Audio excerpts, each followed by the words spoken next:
Europe 1, bien fait pour vous. Mélanie Gomez, Julia Vignali. Alors nous allons partir explorer le monde des hormones thyroïdiennes, sexuelles, de croissance et bien d'autres encore. À quoi servent-elles et que se passe-t-il quand tout cela dysfonctionne? Pour en parler avec nous, nous avons le plaisir d'accueillir le docteur Emmanuel Lecornet-Sokol. Bonjour. Bonjour. Bonjour docteur, vous êtes endocrinologue à l'hôpital de la Pitié-Salpêtrière à Paris et l'auteur du livre « Et si c'était hormonal chez Hachette Bien-être ». Alors des hormones, j'ai bien compris, on en a plein de différentes en nous, mais une hormone à la base, c'est quoi? Une hormone, c'est un messager. Donc en fait, dans notre système, on a beaucoup de systèmes de messagerie. Et l'un des plus importants, ce sont les hormones, donc qui sont fabriquées par des organes spécialisés qu'on appelle les glandes. Et la particularité des hormones, c'est de circuler dans le sang. Et donc, elles vont apporter un message. Par exemple, l'hormone de croissance, qui est fabriquée dans le cerveau par une petite glande qui s'appelle l'hypophyse, elle va aller passer dans le sang et elle va aller dire, par exemple, aux os de grandir. Pendant l'enfance. Moi, il s'est arrêté vite le messager, malheureusement. On va pas tout détailler, docteur Lecornet-Sokol, mais ça sert à quoi dans notre organisme, par exemple, ces hormones? Donc, on a compris pour l'hormone de croissance, mais il y a vraiment des fonctions qui sont très, très variées selon les hormones, hein. Ça va de quoi à quoi pour donner une idée? Alors, par exemple, il y a les hormones sexuelles qui vont permettre d'avoir de la libido, d'avoir l'ovulation pour les femmes ou d'avoir des spermatozoïdes pour les hommes. Mais vous allez également avoir les hormones thyroïdiennes qui régulent le métabolisme du corps, donc c'est-à-dire la façon dont l'énergie va être gérée dans le corps, la température du corps, le poids, le aussi, rythme cardiaque, le poids. Alors sur le poids, là, il y a encore d'autres hormones qui vont jouer, par exemple la leptine. Et puis, vous allez avoir les hormones du stress. Cortisol. Le cortisol, l'adrénaline. Vous le connaissez celui-là? Oui, la connaissez celui-là. Je crois que je suis bourrée de cortisol, moi. Mais heureusement, c'est très utile. Il nous en faut quand même un peu pour pouvoir justement affronter toutes les difficultés de la vie. Bien sûr. Alors, toutes ces hormones, est-ce qu'elles sont toutes essentielles? Parce que dans votre livre, on fait la connaissance de 18 d'entre elles, mais lesquelles sont véritablement vitales? Alors, celle qui est la plus vitale, c'est une qui a une des plus mauvaises réputations, c'est l'insuline. Ah. L'insuline, on la connaît tous, on a tous des gens autour de nous qui ont du diabète et qui se font des piqûres et ça fait très peur, des hypos, des hyper. Mais en fait, elle est essentielle parce que si on n'en a pas, on ne peut pas utiliser le sucre qui est notre source d'énergie. Donc si vous ne pouvez pas avoir d'énergie, si vous ne pouvez pas utiliser l'essence, eh bien le corps s'arrête. Donc l'insuline, hyper important. Hyper importante. Le cortisol dont on parlait tout à l'heure est aussi très importante parce que on est tout le temps confronté à des stress. Par exemple, si vous avez une maladie, si vous avez un accident ou le matin même quand vous vous levez pour pouvoir affronter la journée, il faut pouvoir réagir à ce stress et mobiliser tout le corps. Il faut pas oublier qu'en fait, on est ici aujourd'hui parce qu'on a réussi à survivre à une époque où on était dans le froid, où on avait faim. Des animaux sauvages qui voulaient nous manger. Exactement, oui, il fallait nous aussi nous battre pour pouvoir avoir à manger, pour pouvoir survivre, pour pouvoir élever nos petits.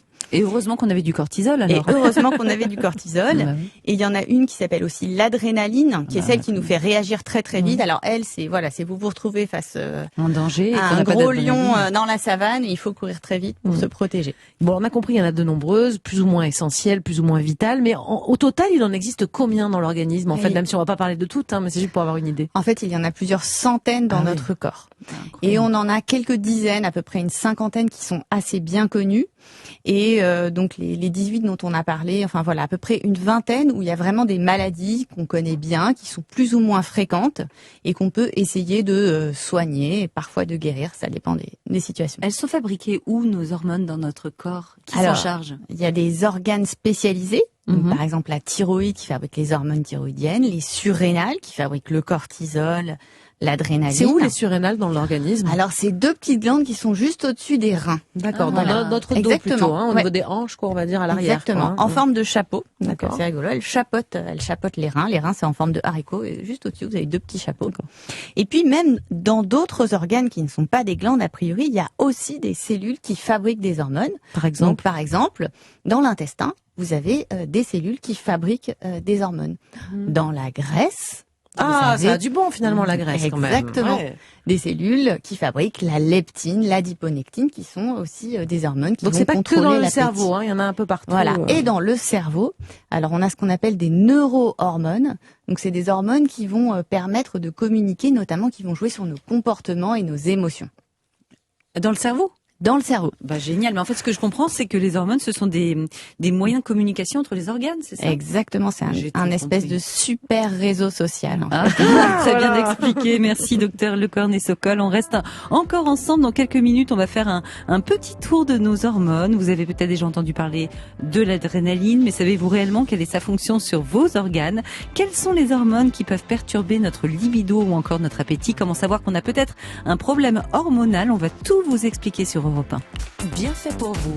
Julia Vignali et Mélanie Gomez. Vous êtes sur Europe 1 et c'est bien fait pour vous, votre émission dans laquelle on prend soin de votre santé et on s'intéresse surtout à nos hormones aujourd'hui. On en a des dizaines en nous qui font un travail remarquable pour notre santé, pour que notre santé soit bien équilibrée, mais parfois ça déraille. On en parle avec le docteur Emmanuel Le Cornet-Sokol, endocrinologue et l'auteur du livre « Et si c'était hormonal » chez Hachette Bien-être. Alors docteur, on va pas pouvoir parler des dizaines, vous avez même dit des centaines d'hormones qu'on a en nous et dont vous détaillez pour certaines le fonctionnement dans votre bouquin, mais on en a pioché quelques-unes et on va faire le tour ensemble. On va commencer par une dont le nom est assez connu, même si en réalité on ne sait pas vraiment quel est son rôle, c'est l'adrénaline, l'hormone du danger, c'est bien ça?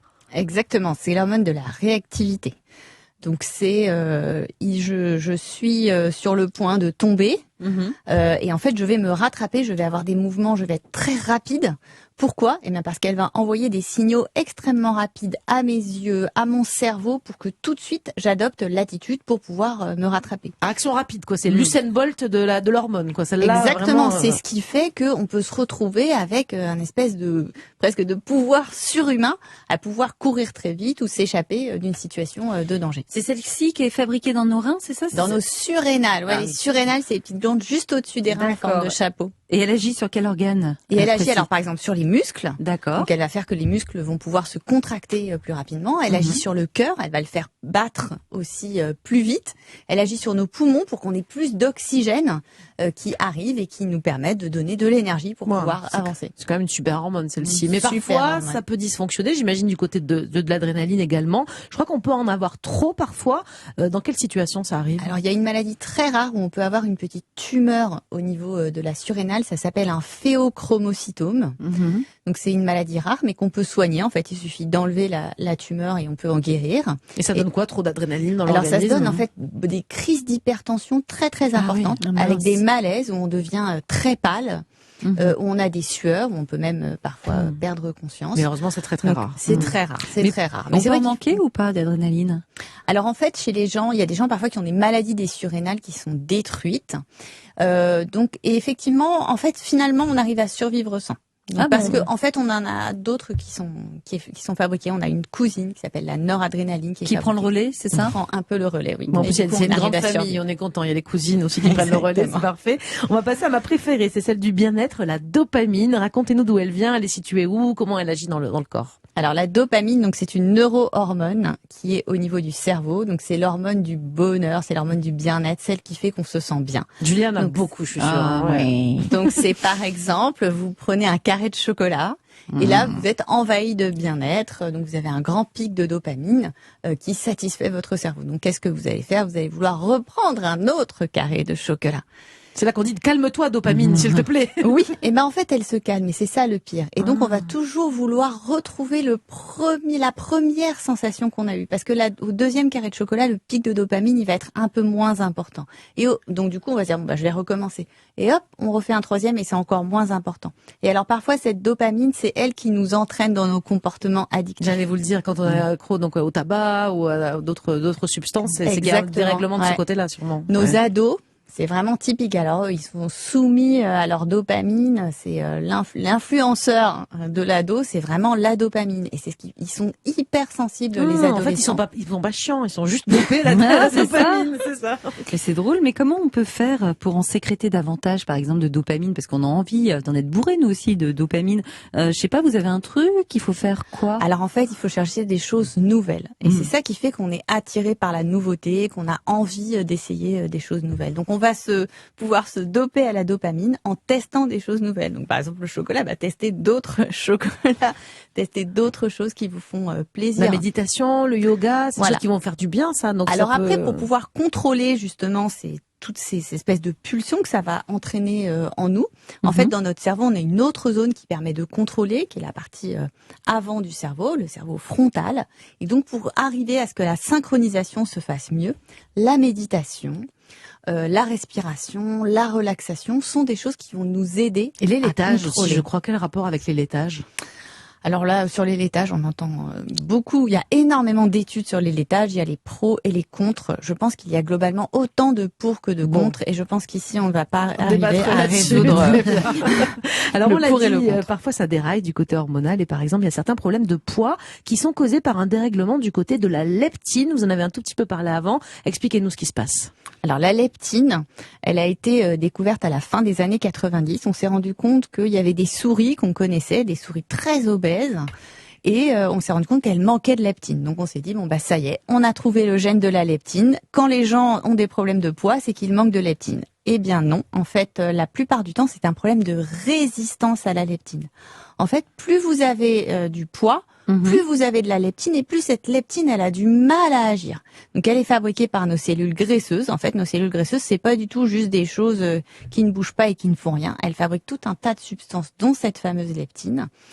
Et quand on est en surpoids, quand on a une mauvaise alimentation, quand on ne mange pas assez de légumes, pas assez de fibres, qu'on mange de la junk food, des aliments ultra transformés, des fast-food, cette leptine ne va pas pouvoir agir et ne va pas pouvoir faire son rôle de nous couper l'appétit, de réguler nos repas. Mais justement, on n'a pas essayé de donner de la leptine aux gens qui mangeaient, qui avaient besoin de perdre du poids? Oui, mais en fait, ça ne marche pas. Il faudrait en donner des quantités faramineuses. C'est des injections, c'est un médicament qui a une très courte durée de vie. Enfin, ça ne marche pas très bien. D'accord. Et dans les problèmes de poids, il n'y a pas que la leptine qui peut être en cause. Je crois qu'il peut y avoir aussi un souci du côté de la gréline. C'est qui celle-là? C'est la cousine?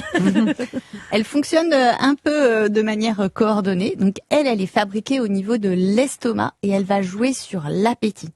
Donc effectivement, en jouant sur cette hormone, on va pouvoir modifier notre appétit. Donc par exemple, vous savez, on dit souvent, ou nos grands-mères, elles disent, bois un grand verre d'eau en début de repas, prends une soupe, ça va un peu. Vous avez raison, nos grands-mères. Eh ben, elles n'avaient pas tout à fait tort. Il y a même des études où on a montré qu'en prenant un grand verre d'eau juste en début du repas, on pouvait perdre 3 à 5 kilos sur plusieurs semaines. Incroyable. Parce qu'en fait, effectivement, ça va modifier nos taux de leptine. Les gens qui se font opérer de l'estomac, vous avez entendu parler pour perdre du poids, les gens qui ont une obésité très sévère avec un retentissement. Des sleeves ou des bypass. Voilà, c'est ce qu'on appelle. Ça va jouer notamment l'action de la perte de poids liée à cette chirurgie joue en modifiant ces taux de gréline. Bon, il y a aussi parmi les troubles hormonaux ceux causés par un problème au niveau des hormones sexuelles. Comment savoir qu'on a peut-être un souci de ce côté-là?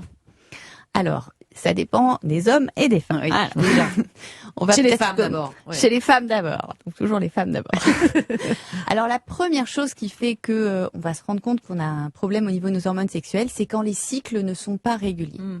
Normalement, une femme, elle a des cycles à peu près toutes les 4 semaines. Alors quand je dis régulier, on peut avoir 2 ou 3 jours d'écart. On n'est pas obligé entre 28 et 35 jours, on va dire, quelque chose comme ça. 26 et 35 à peu près, voilà. Mais au-delà, le fait de ne pas avoir ses règles pendant 2 mois ou le fait pendant 3 mois, 6 mois, ça veut dire qu'on a un problème hormonal. Exactement. Donc là, il faut toujours aller chercher. Ce n'est pas normal. C'est pas juste, je vais prendre la pilule comme ça va les réguler. Il faut aller comprendre pourquoi. D'accord. Ça peut être aussi l'acné ou la pilosité, je crois, chez les femmes, qui montrent qu'il y a un souci sur les hormones sexuelles. Exactement. Donc l'une des plus fréquentes, c'est par exemple quand on a trop de testostérone. Donc c'est une hormone masculine. Toutes les femmes ont un petit peu d'hormone masculine et heureusement, c'est ce qui nous permet aussi de pouvoir nous défendre. Mais quand on en a trop, nos cycles sont plus longs. On a plus d'acné, plus de pilosité. Et chez les hommes, alors j'imagine que c'est des problèmes d'érection essentiellement. Exactement, des problèmes de libido, des problèmes d'érection. Donc pareil, on va chercher. Est-ce que des fois on dit c'est dans sa tête ou c'est parce qu'il est vieux ou c'est parce qu'il y a un problème hormonal. Exactement. En fait. Donc il faut savoir, c'est une prise de sang, c'est très simple. On la fait le matin, c'est mieux de la faire à jeun. Vous allez doser la testostérone en fait, c'est ça. On dose la testostérone et éventuellement les hormones qui sont associées, donc les hormones qui commandent la testostérone, la FSH et la LH. Désolée pour les mots un peu compliqués. Une autre aussi, la prolactine, et on vérifie qu'il n'y a pas d'anomalie. Et parfois, en complétant, justement, avec peut-être un peu de testostérone ou quelque chose, on arrange les problèmes d'érection de certains messieurs. Là, récemment, la Société française d'urologie a sorti des recommandations concernant le manque de testostérone, donc l'insuffisance en androgène chez les hommes, qui est probablement un peu sous-estimé et sous-évalué. En fait, alors, autant la ménopause chez les femmes, c'est 100% des femmes, mais l'andropause, c'est à peu près 30% des hommes. Et donc, ça peut être intéressant parce que ça peut expliquer non seulement des troubles de la libido et de l'érection, mais aussi une fatigue physique, une fatigue mentale, des syndromes dépressifs, une perte musculaire. Donc, ça peut être aussi tout à fait important de le vérifier. Très bien. Merci beaucoup, docteur Le Cornet-Sokol, pour toutes ces précisions. On a appris plein de choses grâce à vous. Mais il y a encore beaucoup à dire, notamment sur tout ce qui tourne autour de la thyroïde. On vous réinvitera pour l'occasion. Ce sera une autre émission. Merci encore, en tout cas.